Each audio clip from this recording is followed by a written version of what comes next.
No one in the room understood what the paper actually meant. It wasn't long. 2 pages. Dense paragraphs. Small print. Words that sounded familiar but felt arranged in the wrong order: notice, compliance, failure to respond. The kind of language that assumes you already know what it's talking about. They read it twice. Slowly.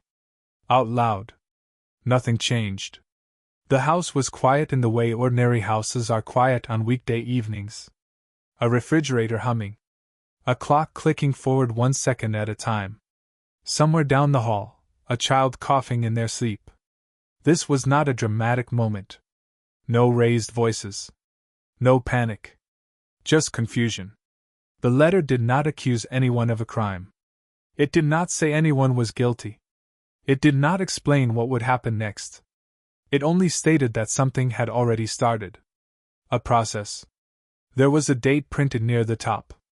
Not a deadline exactly, more like a marker. As if the system wanted to remind them that time was now involved, whether they liked it or not. They talked about practical things first. Who should they call? Was this even meant for them? Could it be a mistake? Someone suggested ignoring it for a day or 2. Just to think. Someone else folded the paper carefully and placed it back into the envelope, as if that might keep it contained. They had done nothing unusual. Nothing reckless.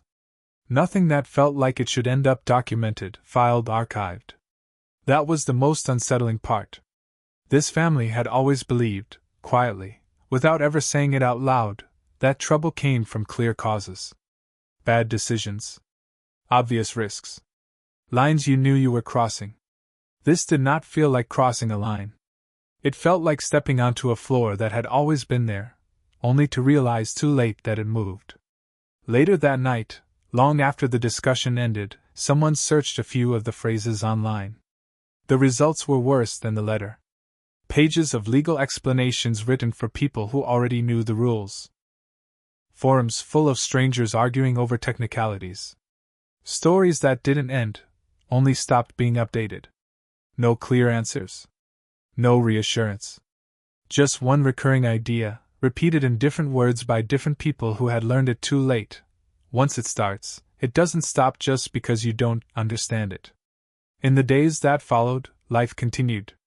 Work. School. Meals. Chores. The ordinary rhythm of a family that still believed this situation existed somewhere slightly outside of them, like bad weather in a neighboring town. But the letter stayed. It sat on the kitchen counter. Then on a desk. Then in a drawer. It moved, but it never left. And without anyone noticing the exact moment it happened, the balance shifted. From that point on, every decision, no matter how small, would be made in the shadow of something they could not see, could not name, and could not explain to each other in the same way twice. They didn't know it yet. But this was not the beginning of a fight. It was the beginning of being processed. Not by a person. Not by an enemy. By a system that did not require their understanding in order to continue. Before the letter, there was nothing remarkable about this family. They would not have described themselves as lucky. But they did believe they were doing fine, which, for people like them, was the quiet definition of success.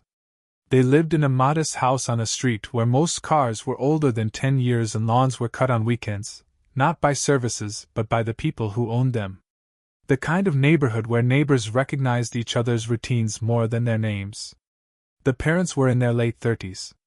One worked a stable, mid-level job, administrative, procedural, the kind of work that rewarded reliability more than ambition. The income was predictable. Raises were small but regular. The other contributed part-time, balancing work with childcare schedules, and the invisible labor that kept the household functioning. Their combined income placed them squarely in the middle. Not struggling, not comfortable. No savings worth bragging about, but no debt that felt immediately dangerous. Credit cards were used carefully. Bills were paid on time. Emergencies were feared, but abstractly, like distant storms. They had 2 children. Old enough to ask questions. Young enough to still assume answers existed. Mornings were rushed but familiar. Breakfasts repeated. Clothes laid out the night before to avoid arguments. Evenings were quieter, homework at the table, television murmuring in the background, phones checked more often than anyone admitted.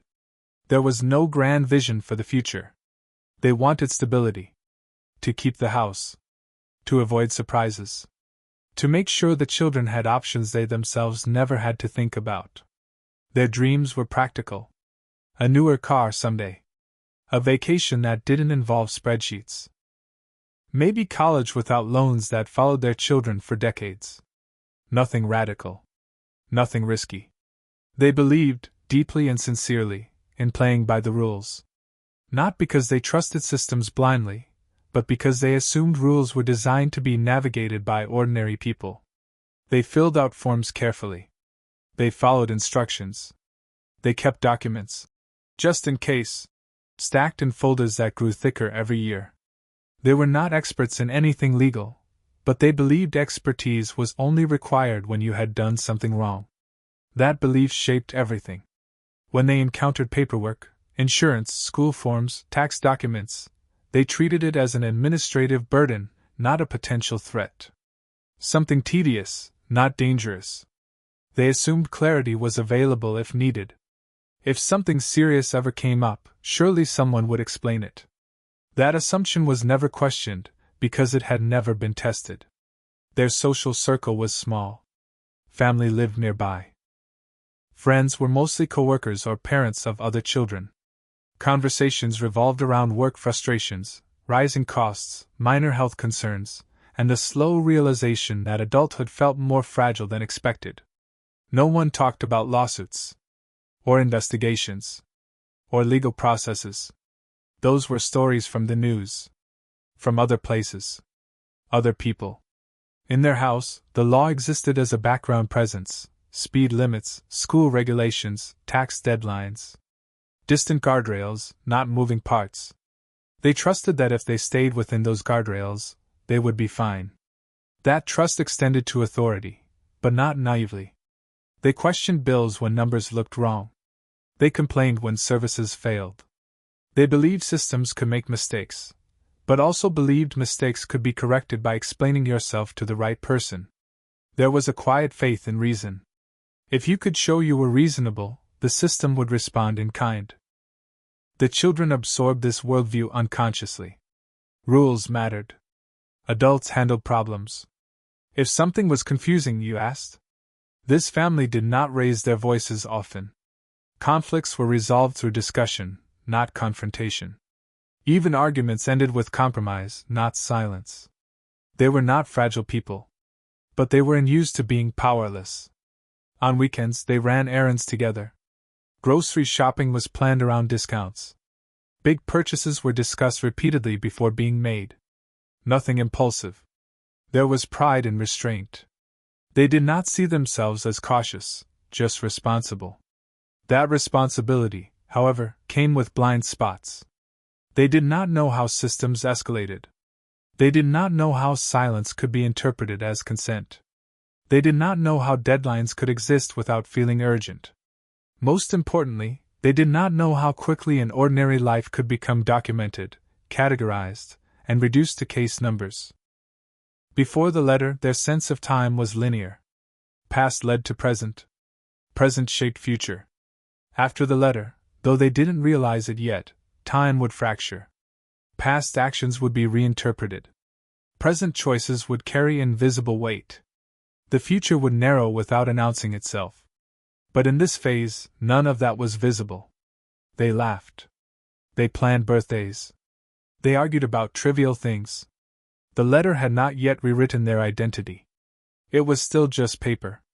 When they first discussed it, they framed it as an interruption, not a turning point. Let's not panic.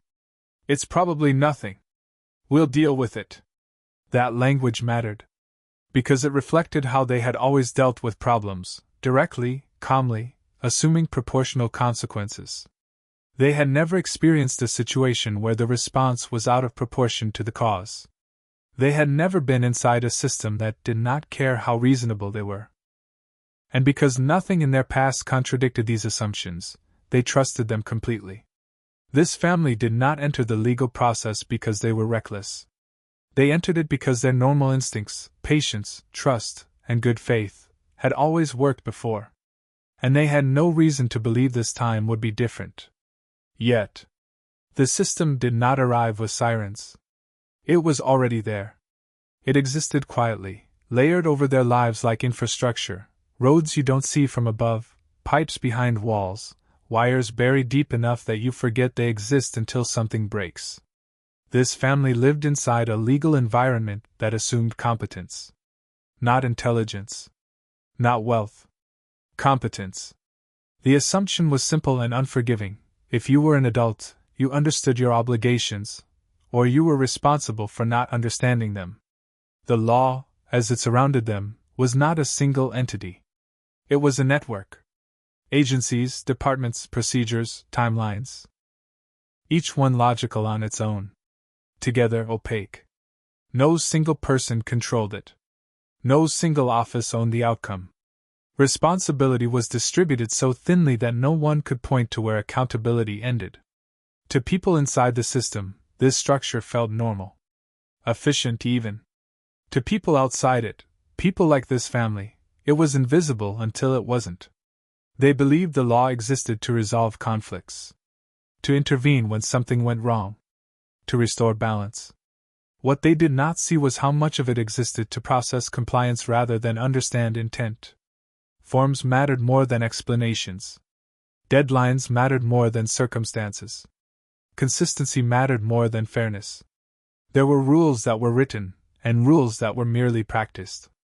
Written rules told you what should happen. Practice rules determined what actually happened. And the gap between those two spaces was filled with discretion, quiet, undocumented, rarely questioned. Power inside this system did not announce itself loudly. It expressed itself through delays, denials, and silence. If you missed a deadline, the system moved forward without you. If you misunderstood a notice, the system recorded your non-response as a choice.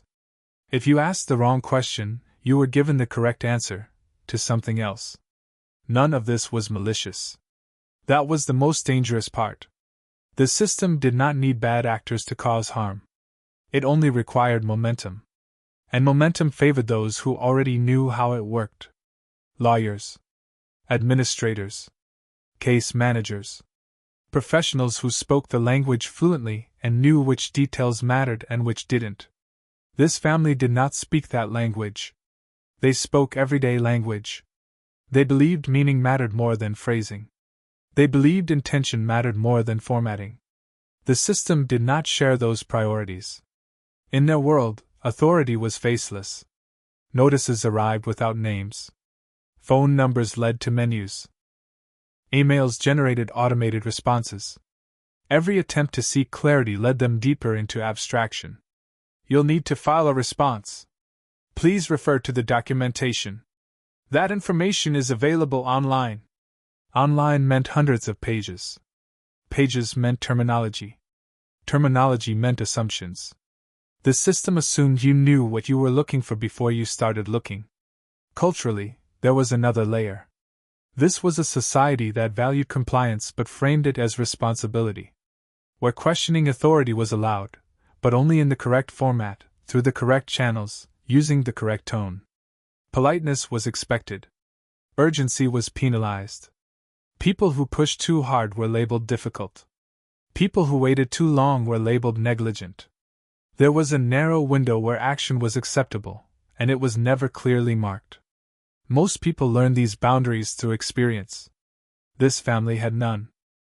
They had grown up believing that institutions existed to help, even if imperfectly.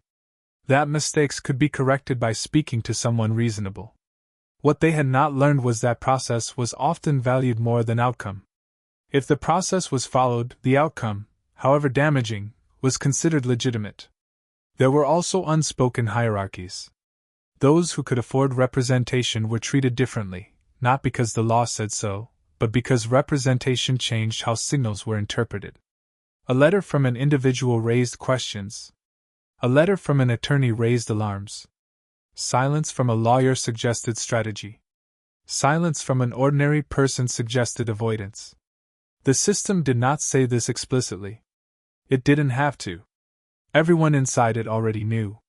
This family, on the other hand, believed equality was inherent. That the same rules applied to everyone in the same way. They did not know that equal rules could produce unequal outcomes. They also did not know how records worked. How notes were made after phone calls. How impressions became summaries. How summaries became facts. Once something was written down, it gained weight. Once it entered a file, it became part of the story the system told itself about you. And the system trusted its own records more than it trusted you. From the outside, none of this looked threatening. There were no warnings that said, "This is the point where things can go wrong."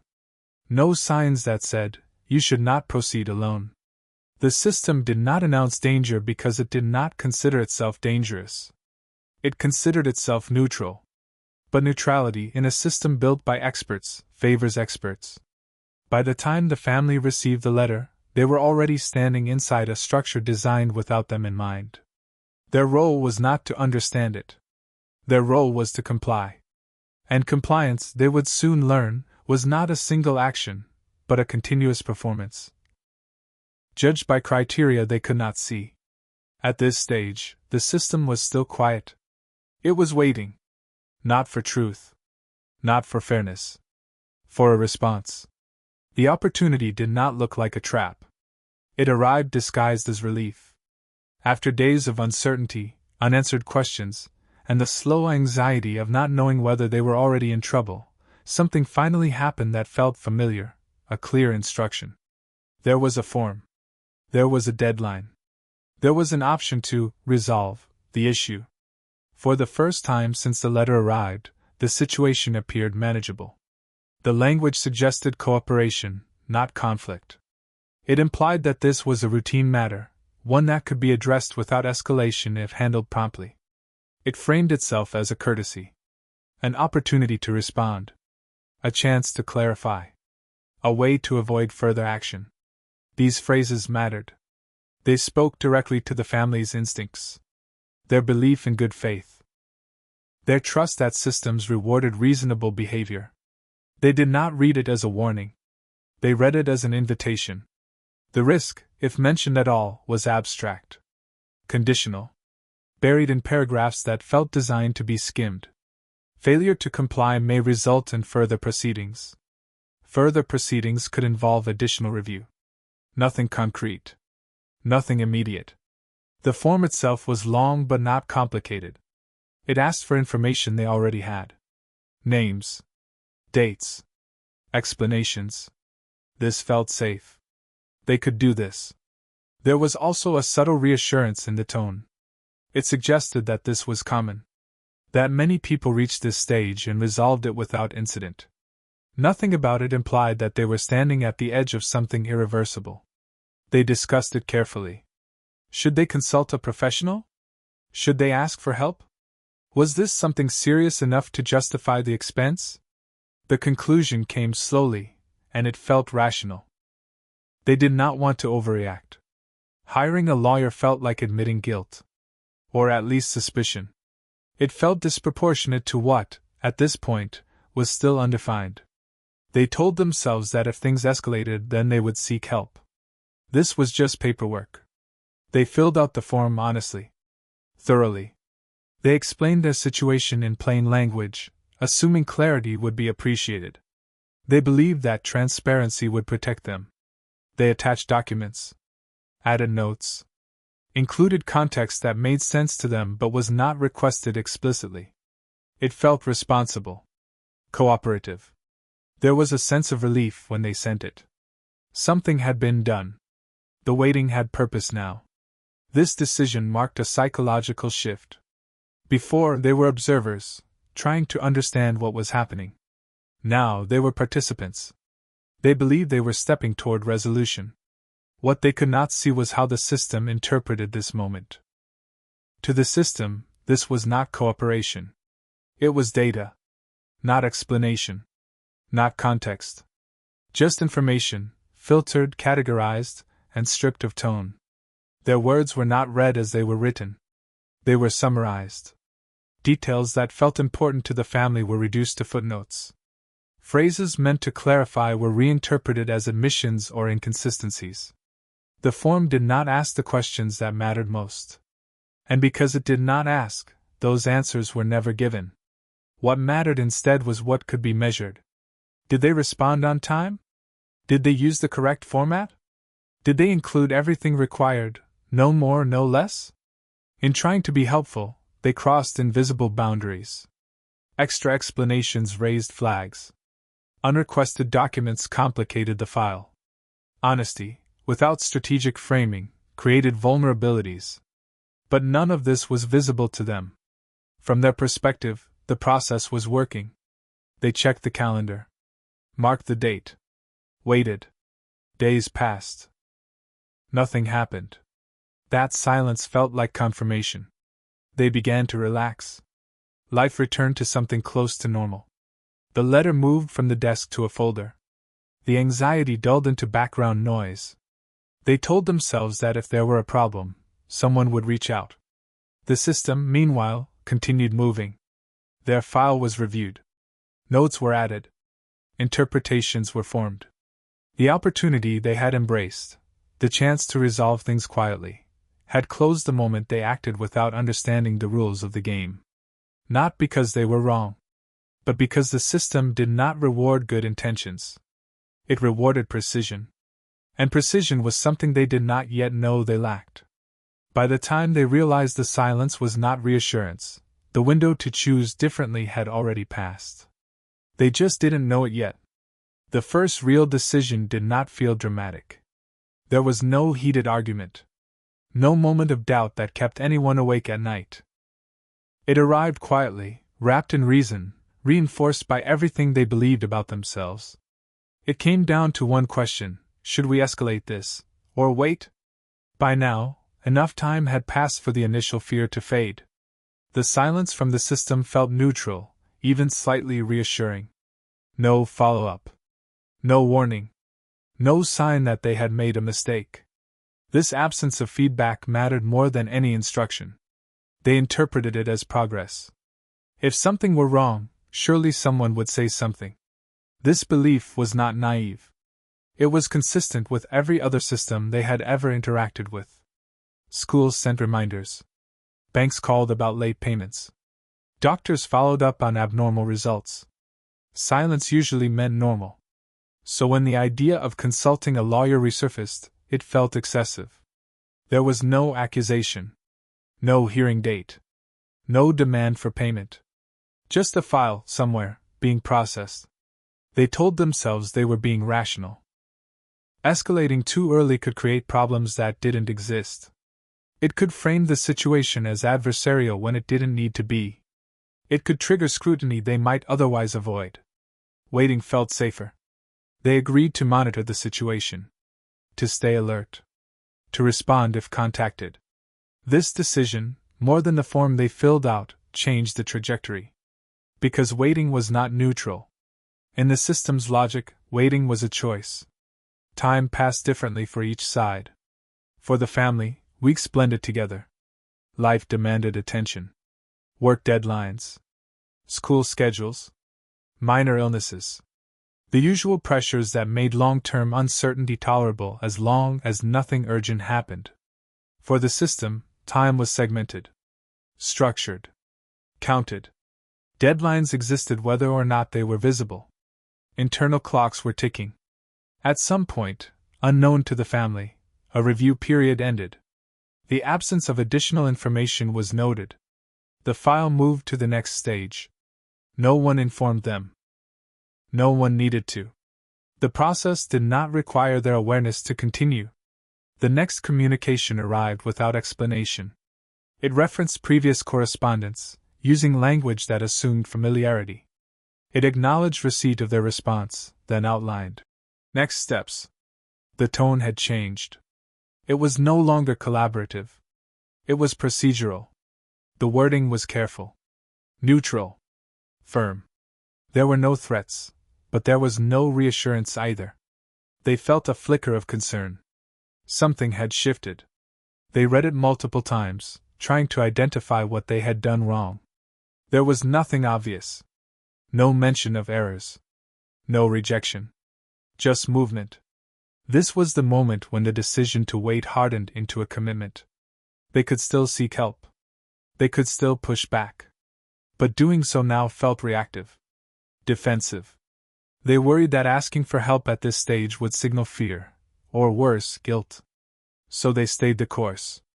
They responded again, as requested. Provided additional information. Met the new deadline. Each response felt logical in isolation. Each step felt small. Together, they formed a pattern. A pattern of compliance without leverage. Every interaction reinforced the system's interpretation of them: cooperative, unrepresented, manageable. They did not realize how this categorization mattered. Cases like theirs were not prioritized for explanation. They were prioritized for efficiency. No one paused to ensure they understood what was happening. The system assumed that if they were confused, they would ask the right questions. They did not know what those questions were. Social pressure reinforced their choice. Friends offered vague reassurance. Family advised patience. No one had a comparable experience. They were told not to worry, that these things resolved themselves. And to be fair, many did. But the family was no longer in the category of many. They were in a narrower lane now. One where options closed quietly. By the time the implications of their first decision became visible, the logic behind it was no longer relevant. The system did not care why they waited. Only that they had. This was not the point of no return. But it was the point where momentum changed direction. From this moment on, the system would lead. They would follow. Nothing collapsed all at once. There was no single mistake they could point to and say, "That's where it went wrong." Instead, things accumulated. Small misunderstandings. Slight delays. Decisions that made sense in the moment, but only because the full picture was never visible. The first sign of escalation was subtle. Communication slowed.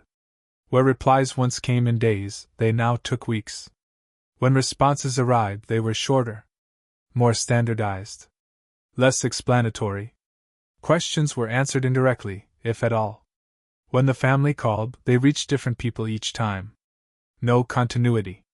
No shared memory of previous conversations. They learned quickly that explaining the story from the beginning was not helpful. Each call reset the context. Each explanation increased the risk of inconsistency. So they stopped explaining. They answered only what was asked. This felt safer. But it also stripped away nuance. The system did not notice their restraint. It interpreted it as acceptance. Documents began referencing internal classifications. Codes. Categories. None of them were explained. They noticed that language once framed around review now referenced determinations. Still neutral, but heavier. More final. There were more deadlines now. Shorter ones. Dates that allowed little room for uncertainty. Each deadline forced a decision: comply quickly or risk delay. They complied. This constant compliance came at a cost. Work was affected first.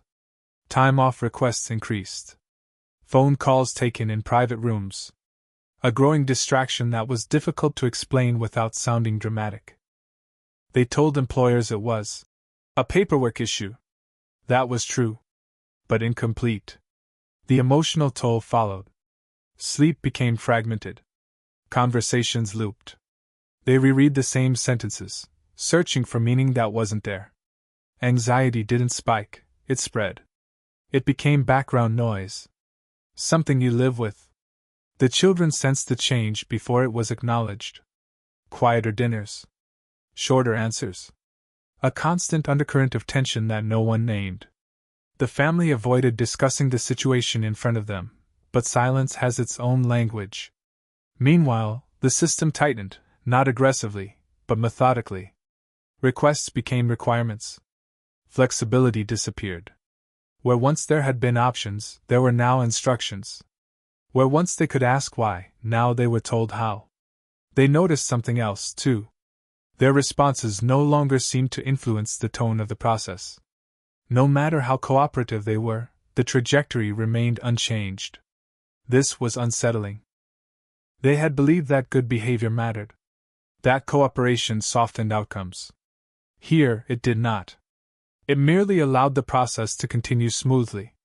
At some point, they realized they were no longer responding to solve a problem. They were responding to avoid making it worse. This shift mattered.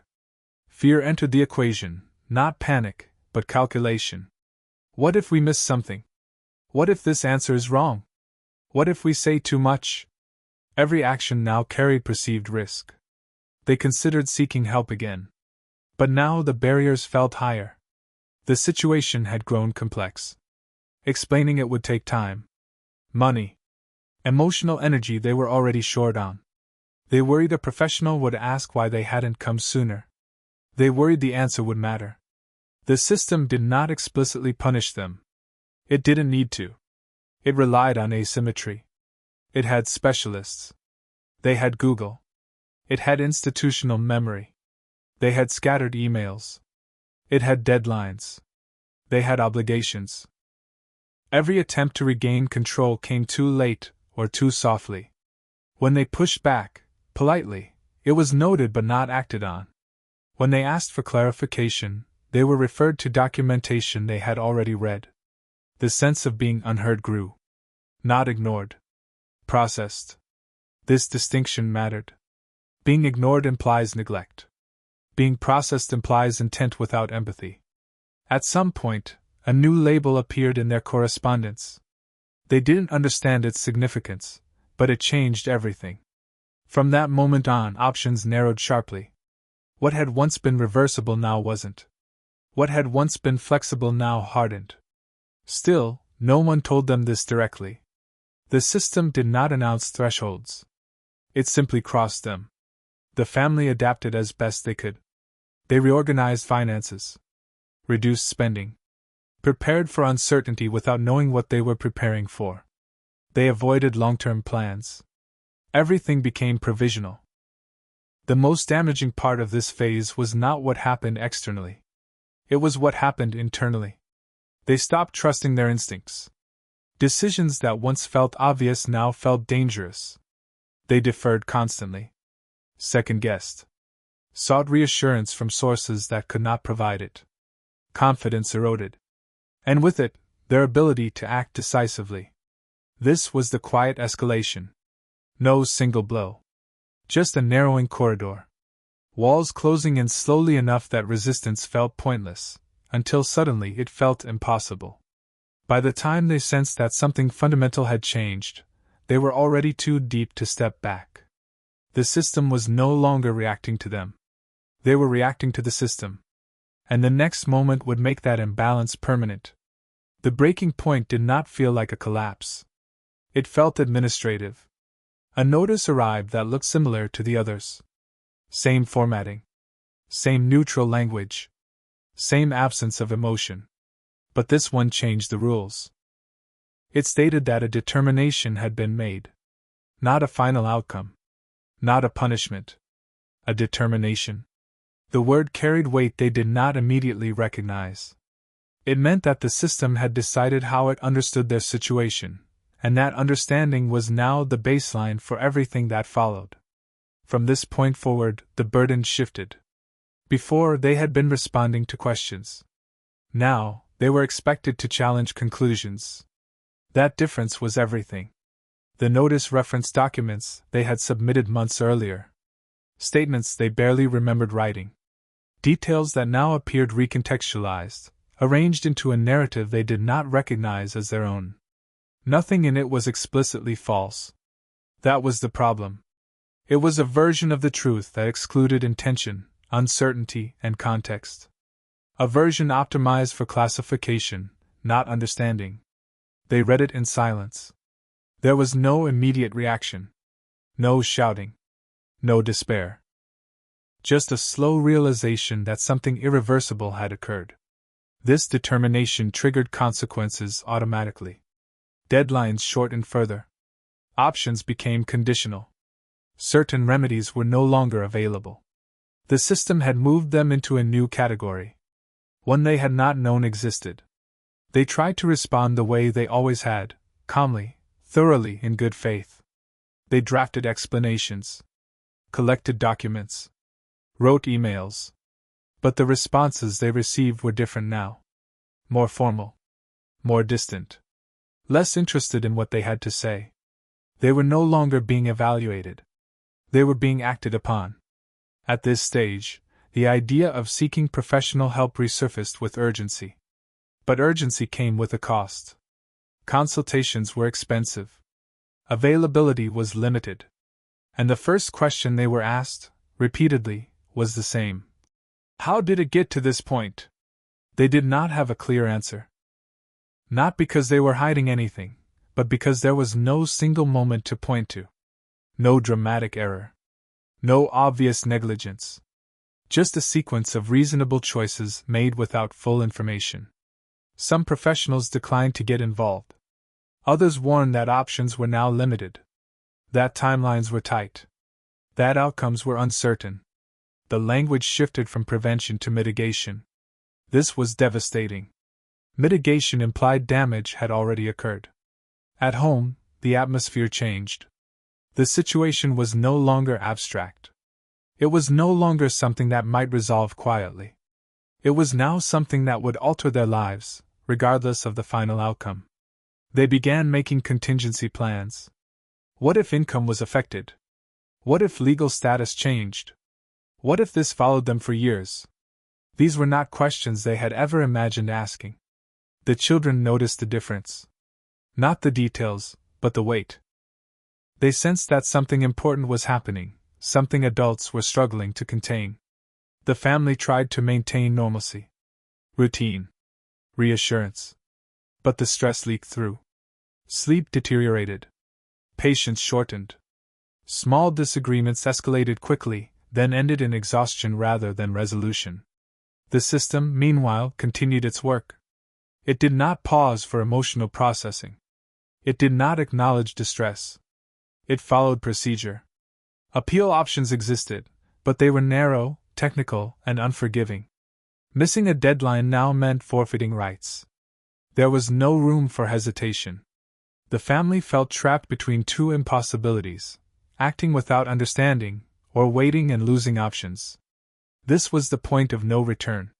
Not because the worst thing had happened, but because the possibility of returning to before no longer existed. Whatever the outcome, they would never again be people who assumed systems were navigable through goodwill alone. They had crossed an invisible threshold. From here on, the process would define them more than they could influence it. And the next phase would make the cost of that imbalance unmistakably clear. The immediate consequences did not arrive all at once. They arrived in fragments. Each one manageable on its own. Together, overwhelming. The first impact was financial. Not catastrophic, yet, but destabilizing. Fees appeared. Administrative costs. Consultation bills. Time off work that could not be fully explained or compensated. Income remained technically intact, but predictability vanished. They began budgeting defensively. Canceling non-essential expenses. Postponing repairs. Avoiding anything that required commitment beyond a few weeks. This was not panic. It was precaution driven by uncertainty. Workplaces noticed. Productivity slipped. Focus wavered. The effort required to appear normal grew exhausting. They debated how much to disclose. Saying too little risked misunderstanding. Saying too much risked stigma. They chose vagueness. The second impact was relational. Extended family wanted updates. Friends sensed something was wrong but didn't know what to ask. Conversations became guarded. They avoided social gatherings, not because they were busy, but because they were tired of pretending. Isolation crept in quietly. Not imposed, but chosen. The legal process had its own rhythm, and it did not align with social life. Emails arrived without warning. Deadlines appeared midweek.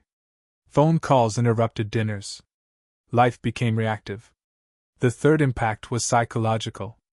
Anxiety sharpened. Not the dramatic kind, but persistent. A constant scanning for threats. a hyper-awareness of language.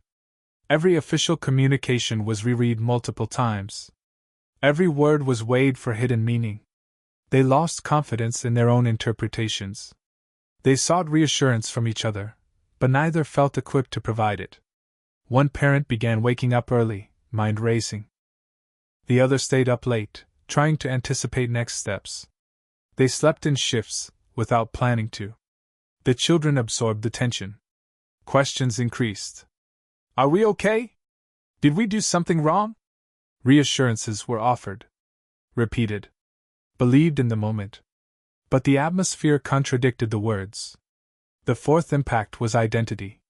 They no longer saw themselves as simply a family managing a difficult situation. They saw themselves as in a case. This subtle shift mattered. Every action now felt like it could be recorded, misinterpreted, or used later. They became cautious with language, not just in official correspondence, but with each other. Spontaneity disappeared. They began documenting everything. Emails saved. Calls logged. Notes written immediately after conversations. This gave a sense of control, but also reinforced the reality that control was fragile. Short-term consequences also affected decision-making. They avoided travel, delayed career moves, declined opportunities. Anything that introduced uncertainty felt dangerous. Time slowed. Days were filled with waiting. Weeks were measured by correspondence rather than events. The system dictated pace. They reacted. This phase was characterized by imbalance. They were expending enormous energy to maintain stability, financial, emotional, social, while the system expended almost none. The cost was asymmetrical. And still, nothing was resolved. The absence of resolution became its own burden. They were living in a state of suspended consequence. Not punished. Not cleared. Just waiting. This waiting distorted perception. Small problems felt large. Minor setbacks felt threatening. There was no space to recover. And as exhausting as this phase was, it was temporary. They did not know that yet. Because the long-term consequences were already forming, slowly, invisibly, beneath the surface. Time did not heal this situation. It reorganized it. As months turned into years, the legal process stopped feeling like an event and started feeling like a condition, something woven into daily life rather than imposed upon it. The uncertainty did not end. It calcified. The family learned to live inside unresolved questions. Financially, the damage became cumulative. Not because of a single devastating expense, but because of sustained limitation. Opportunities were declined too many times. Raises were missed. Career moves postponed until they were no longer available. Their income plateaued, not by choice, but by caution. Savings, once modest but intact, eroded slowly. Legal consultations became periodic necessities. Each one promised clarity and delivered constraint. The cost was not just money. It was momentum. The children grew older. They remembered the before, but it faded. What replaced it was a sense of fragility they had never been taught to name. They became careful. Not reckless children corrected by experience, but cautious ones shaped by atmosphere. They learned that adults did not always know what to do. They learned that systems could dominate households. This lesson settled quietly, but permanently. Social relationships shifted. Some friends drifted away, not out of cruelty, but discomfort. Long-term uncertainty made people uneasy. Others stayed, but changed how they interacted. They stopped asking questions. They avoided the topic. Silence replaced curiosity. The family became harder to know. They shared less, not because they wanted to hide, but because explaining had become exhausting. Identity continued to erode. They no longer described themselves by profession, community, or aspirations. They described themselves by constraints. What they couldn't do. Where they couldn't go. What they had to be careful about. The legal process influenced choices that seemed unrelated. Where to live. Which schools to consider. Which plans felt safe enough to imagine. Even joy was filtered. Celebrations were smaller. Milestones acknowledged quietly. They avoided drawing attention. This was not imposed by any rule. It was learned behavior. Psychologically, the toll deepened. Chronic stress reshaped them.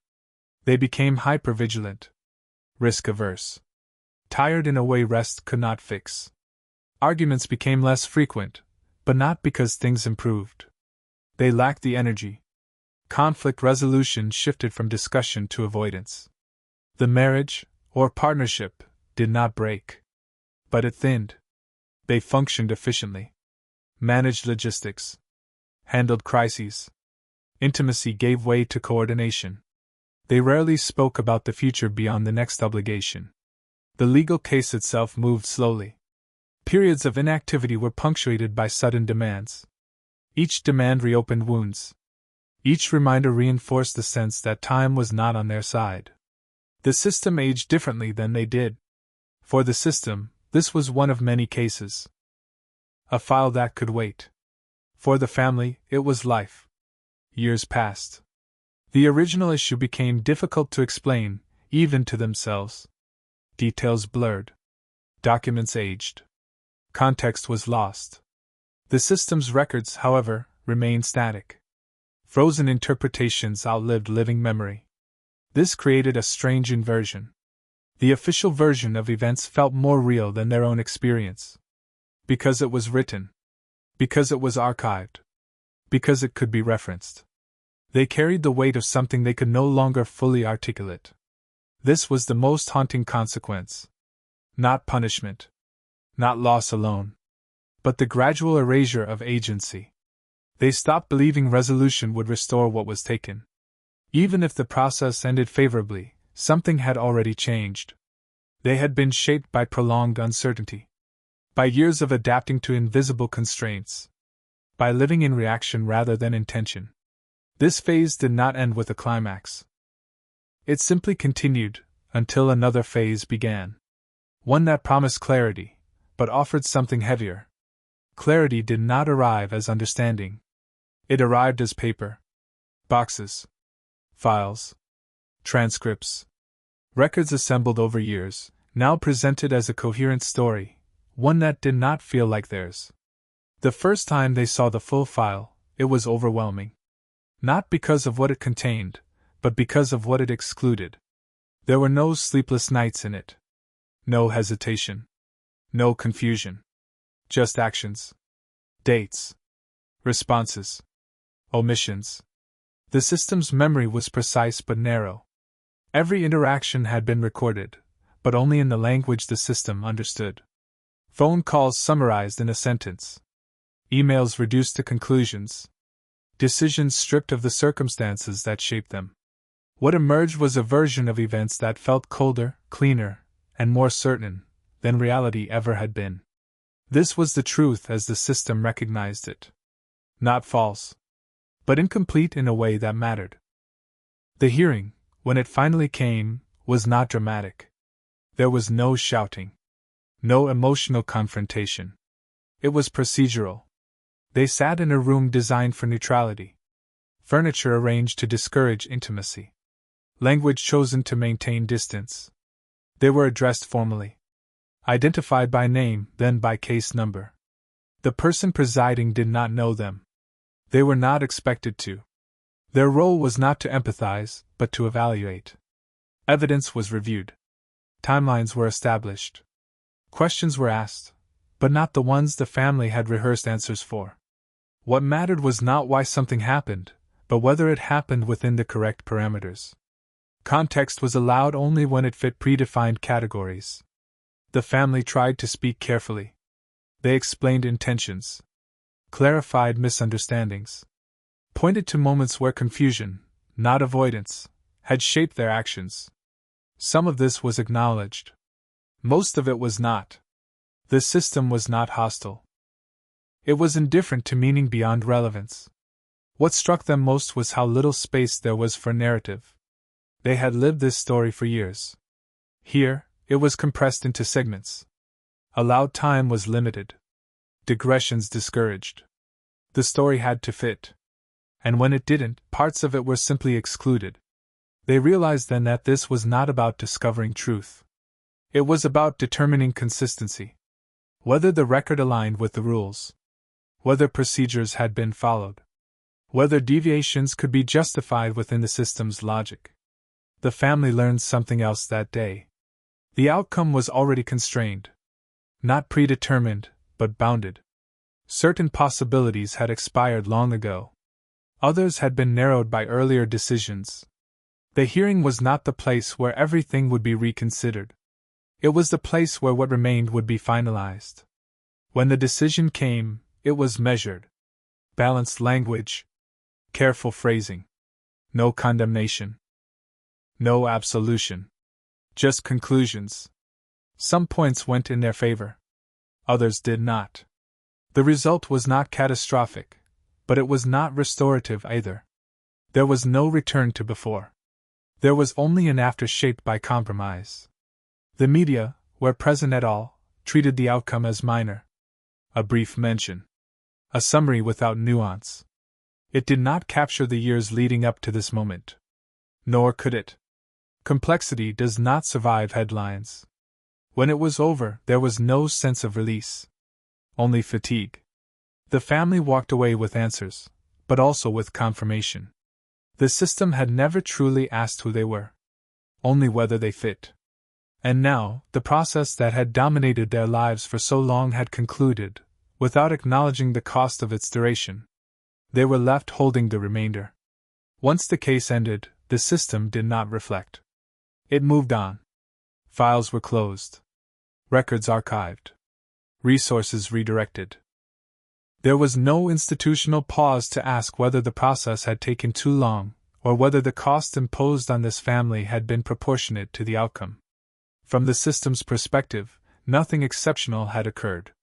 This was important. Because it meant the family's experience was not an anomaly, it was a pattern.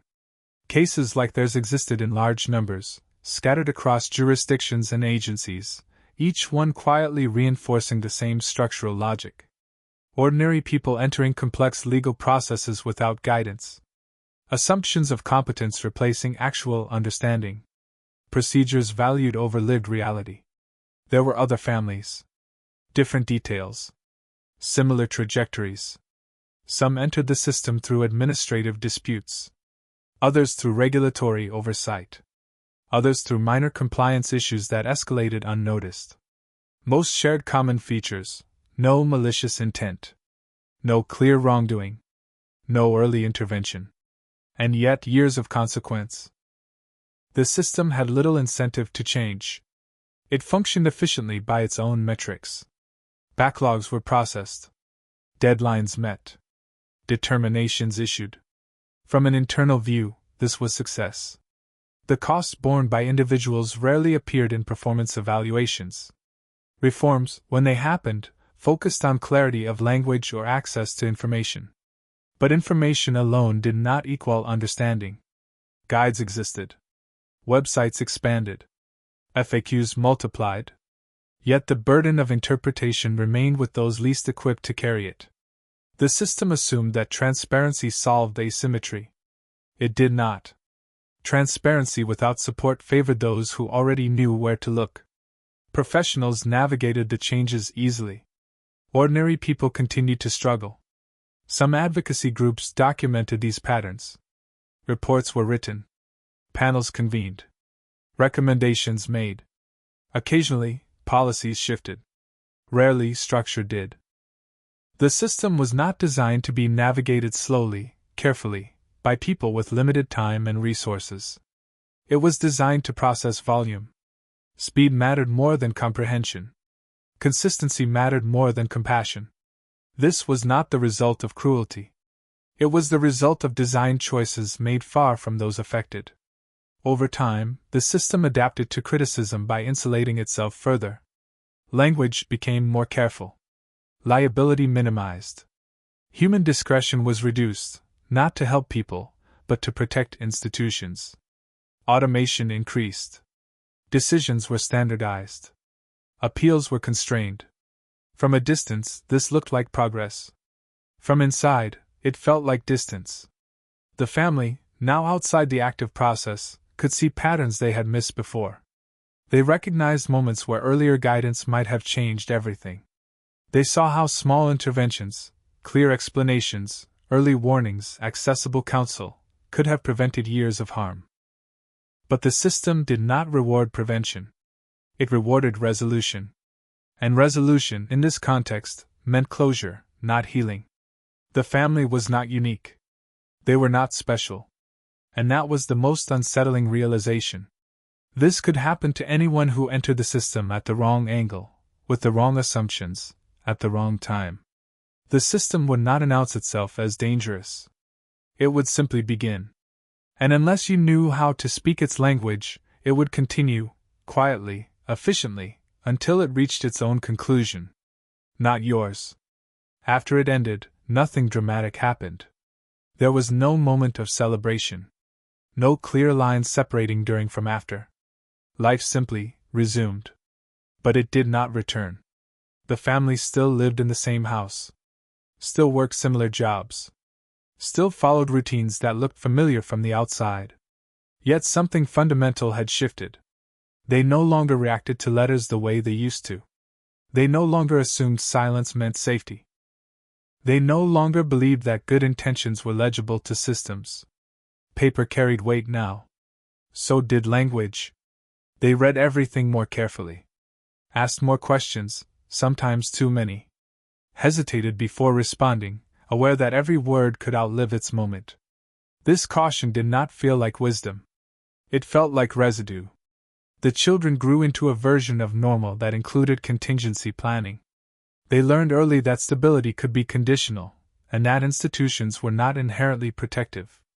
They did not become cynical. They became alert. Years later, when asked about that period, the family struggled to explain it. Not because it was secret, but because it resisted summary. There was no single injustice to point to. No villain. No clear moral. Just a process that had unfolded according to its rules. Friends listening wanted clarity. So what actually happened? Was it resolved? Was it fair? The answers were unsatisfying. Yes. No, it depends. The truth was harder. The system had not destroyed them. It had reshaped them. It had taken time, confidence, and possibility, quietly, legally, without ever raising its voice. And in exchange, it had offered closure without restoration. Sometimes they wondered what would have happened if they had acted differently at the beginning. If they had asked different questions. If they had sought help earlier. If they had recognized the danger sooner. These questions never settled. Because the system did not provide counterfactuals. It only provided records. What lingered most was not anger. It was uncertainty. The awareness that this story had no clear ending, only a stopping point. The system had closed the file. But the effects lived on, diffused across years and choices and quiet hesitations. Some nights, long after everything was technically over, one of them would remember that first letter. The confusion. The calm. The assumption that understanding would come before consequence. They now knew better. And that knowledge was both protection and loss. Protection, because they would never again enter such a process blindly. Loss, because innocence, once replaced by vigilance, does not return. This story does not end with a warning. It ends with a question. How many families are inside similar processes right now, believing, as this one once did, that they are still at the beginning? And how many of them will only realize what they are part of when it is already too late to choose differently? The system will not tell them. It never does. It will simply continue. Quietly.